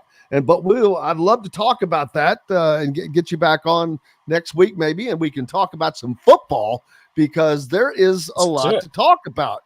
And but I hope you have a great day, and I look forward to talking to you and seeing you on the golf course. And I'll send you the info on playing at the IU Alumni Association for Evansville outing.